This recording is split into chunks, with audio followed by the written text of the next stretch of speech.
오늘 설교 제목은 실패의 자리에서 일어나 다시 도전하라. 새해 둘째 주일에 나오신 여러분 모두에게 하나님께서 복을 주시되 하나님의 능력과 은혜를 힘입어 실패의 자리에서 일어나 다시 도전하는 한 해의 삶이 되시기를 예수님 이름으로 축복합니다. 2008년 미국 실리콘밸리에서 시작된 페일콘이라는 행사가 있습니다. 실패를 뜻하는 영어 단어 fail하고 컨퍼런스, 이 두 단어의 합성어입니다.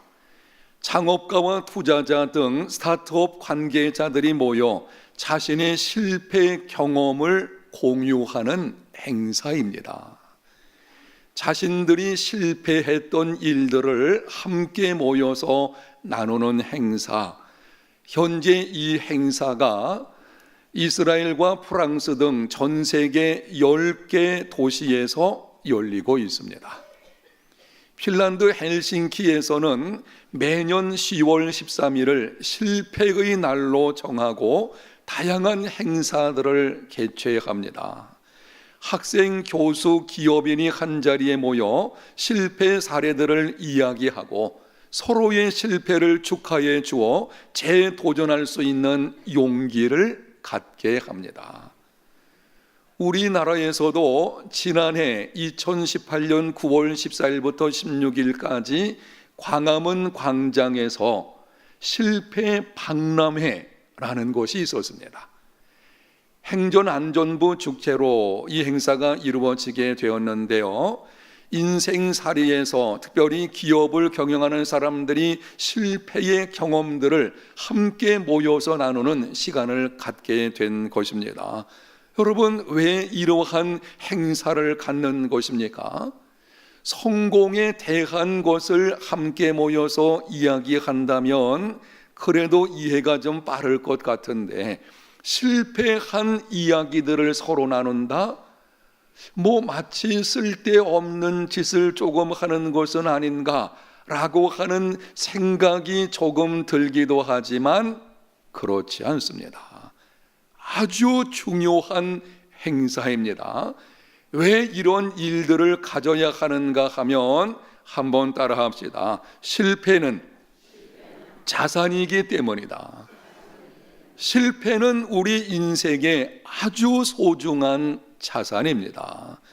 아픔과 탄식과 절망이라는 값비싼 대가를 치르면서 얻은 자산이기 때문입니다. 실패를 경험하게 되면 참 마음이 쓰리고 아픕니다. 때로는 잠을 이루지 못하는 경우도 있을 것입니다. 그러나 그러한 대가를 치르면서 얻게 되는 아주 소중한 자산, 그것이 실패라고 하는 것입니다.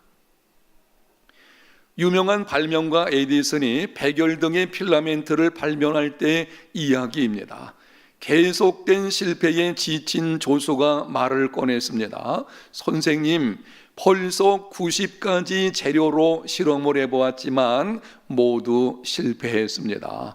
불가능한 것 같으니 이제 그만하면 어떻겠습니까? 그러자 에디슨이 이렇게 말했습니다.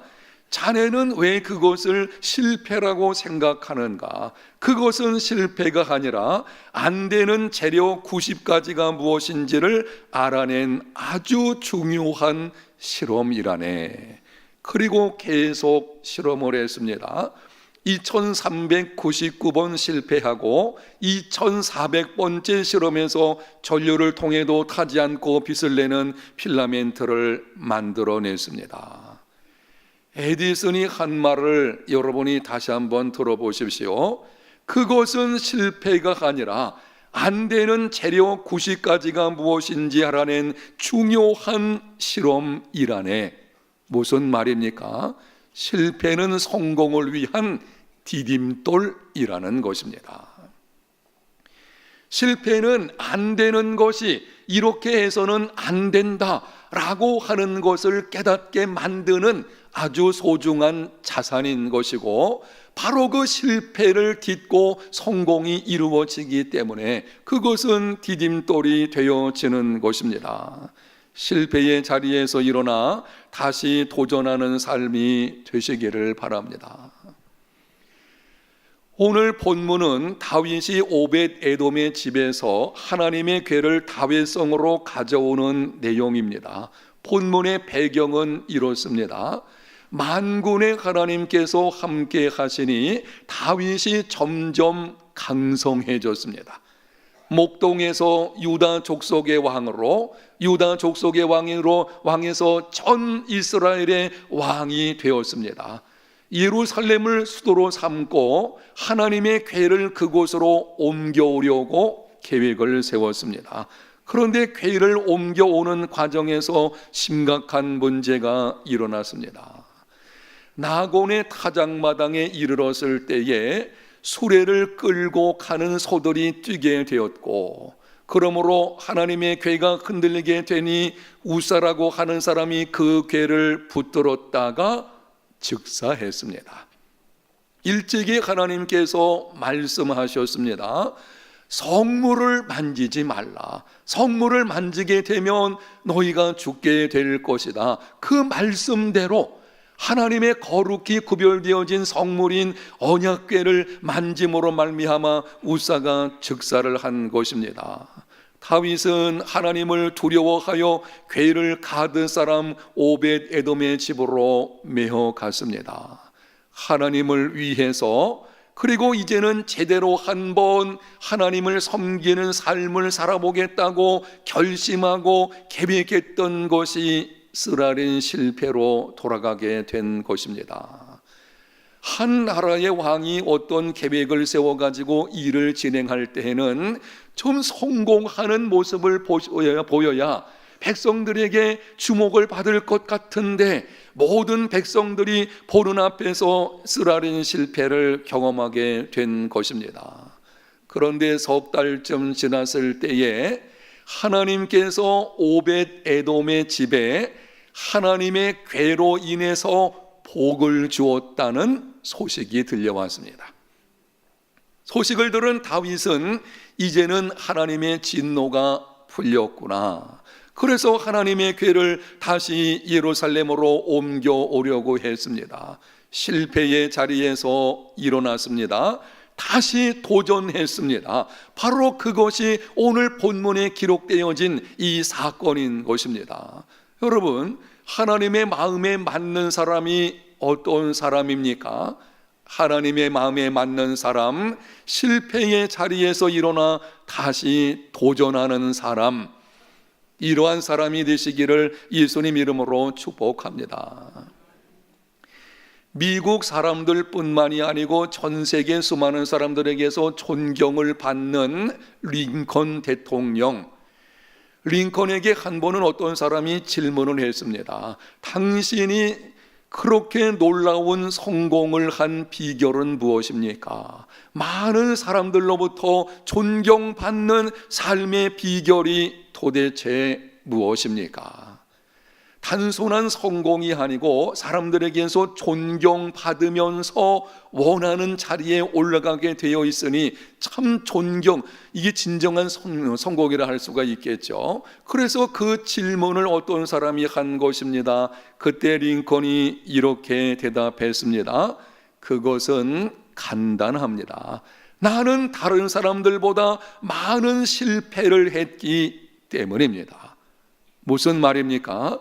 실패는 성공을 위한 디딤돌이라고 하는 것입니다.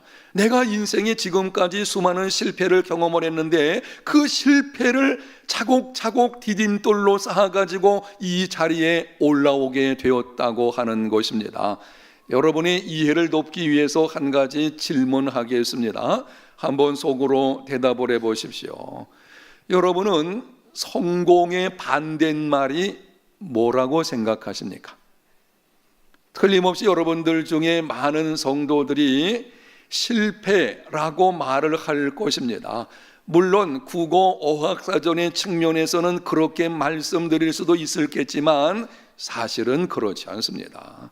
성공의 반대말은 실패가 아니고 포기입니다.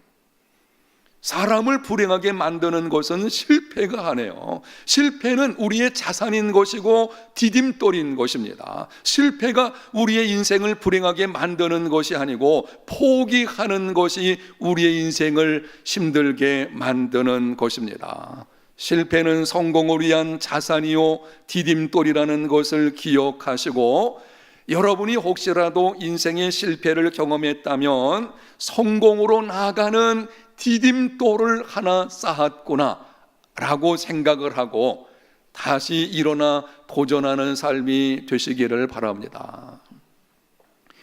인생을 좌우하는 소중한 교훈들은 성공이 아니고 실패를 통해서 얻게 됩니다. 제가 오랜 세월 목회 경험을 통해서 얻은 교훈들 가운데서도 으뜸되는 것, 정말 이거는 제 목회의 원칙으로 삼는 것인데요, 이 제가 받은 교훈에 으뜸되는 것이 이것입니다. 하나님의 일은 하나님이 하신다. 하나님은 사람을 통해 당신의 일을 하신다. 그런데 하나님은 기도하는 사람을 통해 일하신다. 여러분 보시기에 간단한 것 같지만 이 교훈을 가슴 울리게 철저하게 깨닫게 된 것은 목회 성공을 통해서 된 것이 아닙니다.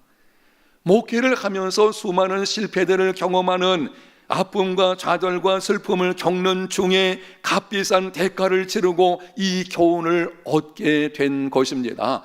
여러분들이 지금 이 영상에 기록되어진 말을 들을 때에 아, 그렇구나, 그 정도가 아니죠. 교훈을 배운다는 것은 내 인생을 송두리째 바꿔놓을 수 있는 내 삶의 방식을 정말 새롭게 만드는, 그것이 진정한 교훈인 것이고, 바로 그것은 성공을 통해 배우는 것이 아니고 많은 실패를 통해서 배워가게 되는 것입니다. 실패는 자산이요 성공을 위한 디딤돌이라는 것을 알고 실패의 자리에서 일어나 다시 도전하며 살아가는 금년 한 해, 그리고 여러분의 평생의 삶이 되시기를 바랍니다. 그런데 예수님을 믿는 하나님의 자녀들은 실패의 자리에서 일어나 다시 도전하려고 할 때에 반드시 기억해야 하는 것들이 있습니다.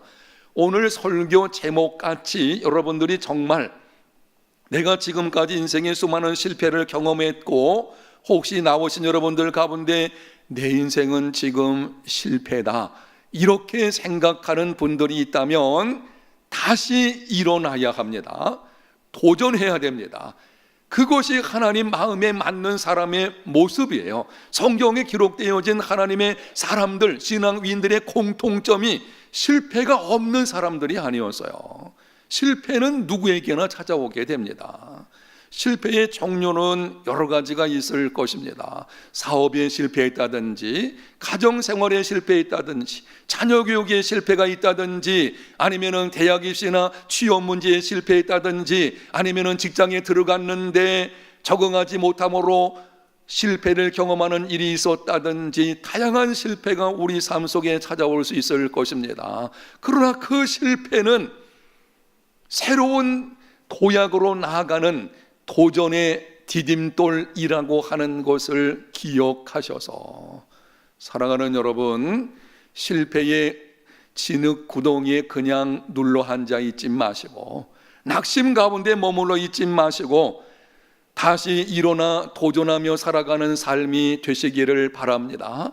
그렇게 살기 위해서 반드시 기억해야 되는 몇 가지를 오늘 본문 다윗의 경우를 통해서 말씀을 드리겠습니다. 첫 번째로 한번 따라 합시다. 실패의 원인을 분석하고 교훈을 삼으라. 12절 중반절에 보게 되면 이렇게 기록을 합니다. 다윗이 가서 하나님의 궤를 기쁨으로 메고, 여기 메고라고 하는 이 단어를 여러분이 주목하여 보십시오. 이전에 다윗은 자신의 생각을 따라서 새로 수레를 만들어 가지고 거기에 하나님의 궤를 얹고 소로 끌고 오려고 생각을 한 것입니다. 그러나 하나님께서는 그렇게 말씀하지 않았거든요. 일찍이 하나님께서 하나님의 궤, 하나님의 성물을 옮길 때에는 반드시 레위 지파에 속한 사람들이 어깨에 메고 이 꿰채를 해가지고 어깨에 메고 옮기라고 한 것입니다. 그런데 다윗이 자기 생각을 따라서 새롭게 좋은 수레를 만들어 가지고 하나님의 궤를 거기에 얹어서 내가 옮겨야 되겠다. 그러다 보니 소가 뛰게 된 것이고 궤가 흔들리니 우사가 만지게 된 것이고 즉사하는 기쁨의 잔치가 한순간에 고통과 슬픔으로 변화된 것입니다. 이렇게 쓴맛을 보았을 때에 다윗은 깊이 생각을 했습니다. 실패의 원인이 뭘까? 내가 무엇을 잘못했길래 이런 일이 일어나게 되었는가? 정말 제대로 한번 하나님을 잘 섬겨보려고 내가 계획을 한 것인데 이런 기막힌 일이 일어나게 된 이유가 무엇일까? 하나님의 율법의 말씀을 가지고 연구하는 중에 그가 깨닫게 된 것은 그렇구나, 하나님께서 메고 옮기라고 했는데 내가 수레에 얹어서 옮기려고 해서 문제가 된 것이구나. 그래서 이번에는 레위 자손들을 세워서 메고 운반했습니다. 안전하게 예루살렘에 도착했습니다. 실패의 원인을 분석하고 교훈을 삼는 사람, 이 사람이 하나님 마음에 맞는 사람입니다.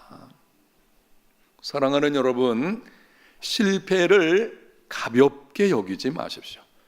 여러분이 실패를 경험한다면 진중하게 여기십시오. 형통하게 하시는 분도 하나님이시고 때로 실패를 경험하도록 하시는 분도 하나님이신 줄로 믿습니다. 하나님은 우리의 걸음을 인도하실 때에 형통과 곤고를 병행하게 하시는, 때로는 형통의 길로 때로는 인생의 실패의 쓴맛을 보게 하시는 분이십니다. 하나님께서 행하시는 일이기 때문에 우리는 실패를 가벼이 취급해서는 안 됩니다. 실패를 경험했을 때에는 하나님께서 이것을 통해 내게 원하시는 것이 무엇인지를 생각해야 합니다. 하나님의 말씀인 성경을 펴서 그것과 관련되어서 무슨 말씀을 하시는지 연구해야 합니다. 때로는 신실한 믿음의 사람들에게 상황을 설명하고 조언을 받아야 합니다. 그리고 하나님 앞에 나가서 기도해야 합니다. 그렇게 실패의 원인을 찾아야 할 것이고, 원인을 찾은 후에는 교훈을 삼아야 합니다. 생각해 보니 내 속에 숨겨진 어떤 죄로 인해서 실패가 되었다면 그 죄를 하나님 앞에 내어놓고 철저히 자복하고 끊어야 합니다. 성급하게 행하는 습관 때문이라면 그 습관을 고쳐야 합니다. 준비 없이 시작했다가 실패한 것이라면 이제부터는 철저하게 준비해야 합니다. 하나님보다 세상을 더 사랑함으로 징계를 받는 것이라면 세상으로부터 돌아서야 합니다. 그리고 일어나 다시 도전하는 삶이 되어야 합니다. 원인과 결과를 치밀하게 분석하지 않으면 동일한 실패를 반복할 위험성이 있습니다. 우리가 왜 이렇게 해야 하는가 하면, 새로운 실패는 또 할 수 있겠지만 이전에 실패한 것을 자꾸 반복해서는 그거는 바른 믿음의 생활이 아닌 것입니다. 하나님은 우리가 그런 모습으로 살아가기를 원하지 않습니다. 여러분이 인생의 쓰라린 실패를 경험했을 때에는 정말 하나님 앞에서 원인이 무엇인지를 치밀하게 한번 검토하고 밝혀내고 해결하고 그리고 다시 도전하며 나가는 믿음의 사람들이 되시기를 바랍니다. 두 번째는 하나님 앞에서 행해야 합니다. 다윗은 실패의 자리에서 일어나 다시 도전했습니다. 오벳 에돔의 집에서 레위인들로 하나님의 궤를 어깨에 메고 다윗성으로 올라오게 했습니다. 그리고 자신은 배의 에봇을 입고는 하나님의 궤 앞에서 온 힘을 다하여 춤을 추면서 뛰어놀았습니다. 한 나라의 왕이 속이 조금 비치는 배의 에봇을 입고 하나님의 궤 앞에서 춤추면서 뛰어논다는 것은 쉬운 일이 아닙니다. 조금 비판적인 사람들이 볼 때는 상스럽게 보이질 것입니다. 실제로 다윗의 아내인 그리고 사울의 딸인 미갈이 그것을 업신여겼다가 나중에 다윗을 만났을 때에 책망을 했습니다. 아니, 왕께서 어떻게 그런 모습을 보일 수 있느냐고. 여러분, 그러나 다윗이 이렇게 한 이유가 있습니다. 다윗이 실패를 경험하고 거기서 다시 도전할 때에 이러한 모습을 보이는 이유가 무엇인지를 오늘 본문에 반복되는 말씀이 있는데요, 14절 말씀, 다윗이 여호와 앞에서 힘을 다하여 춤을 추는데 그때에 다윗이 배에 에봇을 입었더라. 21절 말씀 보겠습니다. 다윗이 미갈에게 이르되 이는 여호와 앞에서 한 것이니라. 그가 네 아버지와 그의 온 집을 버리시고 나를 택하사 나를 여호와의 백성 이스라엘의 주권자로 삼으셨으니 내가 여호와 앞에서 뛰놀리라. 3번 반복되어지는 말씀이 있습니다. 무엇입니까? 여호와 앞에서. 다윗은 지금 오직 하나님 앞에서 하나님의 기쁨이 되기를 원했습니다.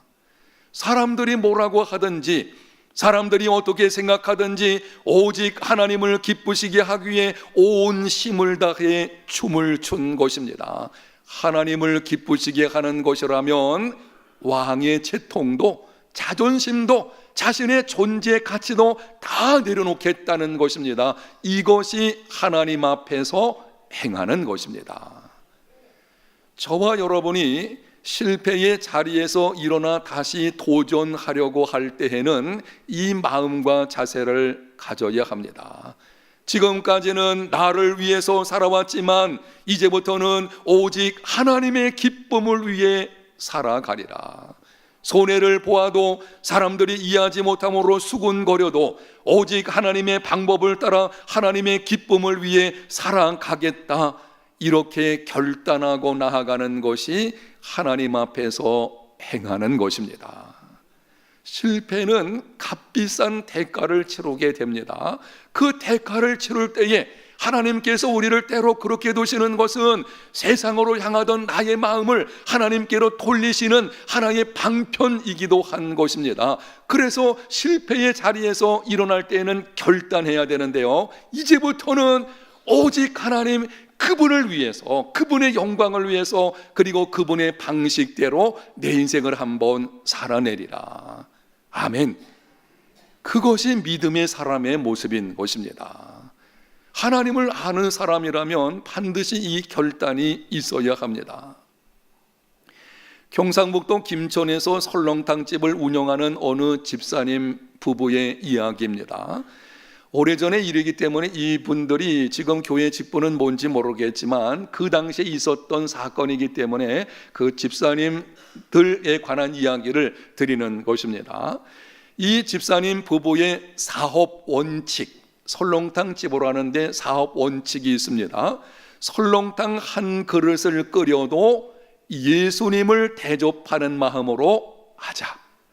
그래서 언제나 최고의 재료들만 사용을 했습니다. 뼈와 고기도 비싸고 좋은 것들만 씁니다.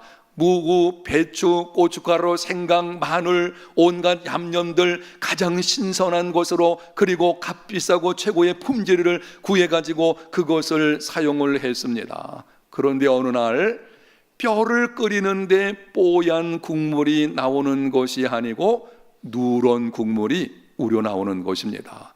24시간을 우려내야 되는데 큰일 났다 싶어가지고 그렇게 되면 안 되거든요. 그래서 급한 마음에 뼈를 가져다 주는 거래처에 전화를 했습니다. 그랬더니 거래처 사람이 하는 말이 실수로 잘못된, 그러니까 보내지 말아야 될 뼈를 보낸 것 같습니다. 그리고 거래처 사람이 이렇게 말을 했답니다. 사장님, 오늘만큼은 커피 프림을 좀 타시죠. 낮은 품질의 뼈를 사다가 커피 프림을 타서 내놓는 설렁탕집이 있기 때문에 그렇게 말하는 것입니다. 저도 가끔 이 설렁탕 먹으러 가게 되면은 의심이 드는 집이 없지는 않아요. 이거 혹시 못한 거 하냐? 뭐 이런 생각 들 때가 있잖아요. 이제 그런 일이 실제로 세상 속에 있거든요. 그래서 그 거래처 사람이 말하는 것입니다. 오늘 하루만 뭐 그렇게 한다고 뭐가 문제가 되겠습니까? 그렇게 넘어가시죠. 그런데 그 말을 들은 집사님 부부는 끓이던 설렁탕 국물을 모두 내다 버렸습니다. 그날 하루 가게 문을 닫았습니다. 가게 앞에 이런 글을 써붙였습니다. 오늘은 설렁탕 재료가 좋지 않아 장사를 못합니다. 사랑하는 성도 여러분, 이것이 하나님 앞에서 행하는 것입니다. 손해를 본다고 할지라도 하나님이 기뻐하시는 방식, 나는 그렇게 살겠다고 하는 것이죠. 하루 장사 안 하면은 하루 매출 정말 많이 손해 볼 수도 있을 것이지만 하나님께서 기뻐하는 것이 어떤 것인지를 알기 때문에 오직 그분을 기쁘시게 하기 위해서 하루 문을 닫을 수 있는 사람, 이 사람이 하나님 마음에 맞는 사람인 것이고 그것이 하나님 앞에서 행하는 것입니다. 하나님 앞에서 행하는 사람들 하나님이 책임져 주실 줄로 믿습니다. 이 집사님 부부의 사업장의 경우에는 이 사건이 있은 후에 소문을 들은 사람들이 너도 나도 찾아와서 문전성시를 이루었습니다. 장사가 잘 되어서 분점까지 차렸습니다. 하나님 앞에서 행하면 하나님이 책임져 주십니다. 당장은 손해가 될 수도 있을 것입니다. 그렇지만 반드시 하나님께서는 그 믿음을 아시기 때문에 더 좋은 것으로 채워주실 것입니다. 실패의 자리에서 일어나 여러분이 다시 도전하려고 할 때는 결단하십시오. 오직 하나님 앞에서 행하리라. 이런 삶을 통해서 정말 하나님의 기쁨 되는 믿음의 사람들이 되시기를 축복합니다. 세 번째 한 가지 더 말씀을 드리면 따라합시다. 성공을 함께 나누라.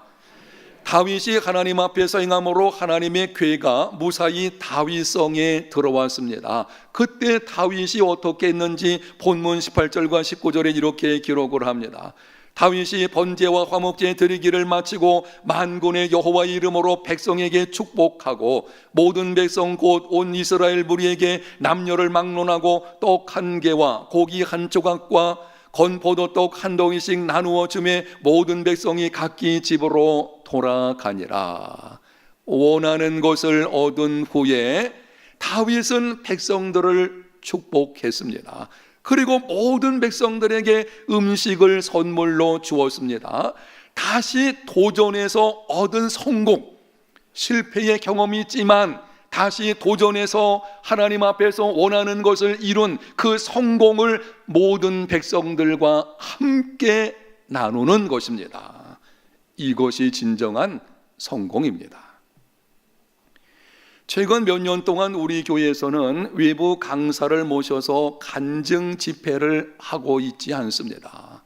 가끔 생각이 들기를 외부에서 좀 어떤 사람 모셔서 간증을 좀 들어보면 어떨까라고 하는 마음이 없지는 않지만 그동안 여러 간증들을 듣는 중에 조금 실망감이 들은 것이 있어서 지금까지 이렇게 해오고 있습니다. 대부분의 경우에 간증은 성공 이야기입니다. 내가 하나님께 이렇게 기도하고 하나님을 위해서 이렇게 수고하였더니 하나님이 내게 이렇게 큰 복을 주셨습니다. 여러분들도 그렇게 하면 하나님의 복을 받을 것입니다. 끝. 그러면 이거는요, 반쪽 성공이고 반쪽 간증이에요. 진정한 성공은 내가 원하는 것을 얻는 것에 있는 것이 아니고 얻은 후에 어떤 삶의 모습을 살아가느냐, 여기에 달려있는 줄로 믿습니다. 우리는 눈을 크게 뜨고 귀를 열어서 이 말씀 잘 들으셔야 돼요. 내가 원하는 거 얻는다고 인생의 성공 아닙니다. 그거는 반쪽 성공인 것입니다. 원하는 것을 얻었을 때의 그 성공을 함께 나누는 삶이 될 때에 비로소 진정한 성공이 이루어지게 되는 것입니다. 여러분들이 일어나서 다시 도전해 가지고 원하는 것을 얻는다고 하면 그때 기억하십시오. 그 얻은 것을 가지고 다른 사람에게 나누는 중에 가난한 사람들, 소외된 사람들, 고통 가운데 있는 사람들, 이런 사람들과 함께 나누는 중에 진정한 인생의 성공자들이 되시기를 축복합니다. 제가 간증을 들을 때에 늘 속에 이런 질문이 있습니다. 그 다음은 바로 그것이죠. 많이 얻었어요. 그 다음은 그 얻은 것을 가지고 어떤 모습으로 살아가느냐 하는 것입니다. 많이 얻었어도 자신만을 위해서 사는 인생이 되고 있다면 그거는 진정한 성공이 아닙니다. 그렇게 하나님께 큰 복을 받았다고 하는데 그 다음 편이 안 나오는 거예요. 그 삶의 모습에 대해서 그래서 내가 하나님 앞에서 이러한 모습으로 지금 이렇게 살고 있습니다. 그게 나오질 않는 것이죠. 그렇다면 그거는 참된 성공이 아닌 것입니다. 밀림의 성자라고 불리우는 슈바이처가 승승장구했을 때에 공부를 열심히 해가지고 박사학위를 몇 개나 받았습니다. 모교에서 신학부장을 하기까지 인정받는 사람이 되었고 결혼해가지고 행복한 삶이 이루어지게 되었습니다. 그렇게 모든 일이 잘 되고 있을 때에 자신의 일기장에 이렇게 적었습니다. 영상에 있는 말을 우리 한번 같이 읽어보도록 하겠습니다. 아침에 밝은 햇살에 눈을 떴다. 내게 부어주신 하나님의 은혜가 얼마나 큰가. 나는 결코 이것을 그냥 당연한 것으로 받아들여서는 안 된다. 그것은 죄악이다. 하나님의 은혜를, 여러분이 하나님의 은혜로 성공을 경험한 것을 당연시하지 마십시오. 내가 이만하게 살아가는 것 그냥 당연시하지 마십시오. 내게 하나님께서 재물을 주시고 직분을 주시고 지식을 주시고 평안을 주시는 데는 다 이유가 있는 것입니다. 성공은 사명입니다. 성공이 무엇이냐 하면 그건 사명이에요. 하나님이 나를 통해서 하실 일이 있기 때문에 그렇게 나를 세워주신 것입니다. 여러분이 하나님 앞에서 결단하고 다시 도전하리라 이렇게 나아가게 된다면 그때 결심하시기를 성공을 이제부터는 나누는 삶을 살겠다. 진정한 성공자들이 다 되시기를 바랍니다. 사랑하는 성도 여러분, 지금 여러분이 가지고 있는 실패의 경험은 무엇입니까? 이 말씀을 기억하십시오. 실패는 자산이요 성공을 위한 디딤돌이다. 아멘. 오늘 아침에 하나님께서 우리에게 말씀을 하십니다. 실패의 자리에서 일어나 다시 도전하라.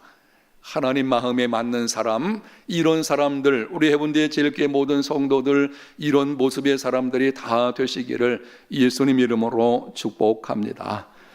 하나님 감사합니다. 실패가 무엇인지를 듣게 하셨사오니 실패를 두려워하지 않는 마음을 주시기를 원합니다. 실패를 경험했다고 할지라도 다시 일어나 도전하며 살아가는 우리 모두가 되게 하여 주시옵소서. 그래서 하나님 마음에 맞는 사람, 우리 해운대 제일교회 모든 성도들 하나님의 기쁨 되어지는 이런 믿음의 사람들 다 되게 하여 주시옵소서. 예수님 이름으로 기도합니다. 아멘.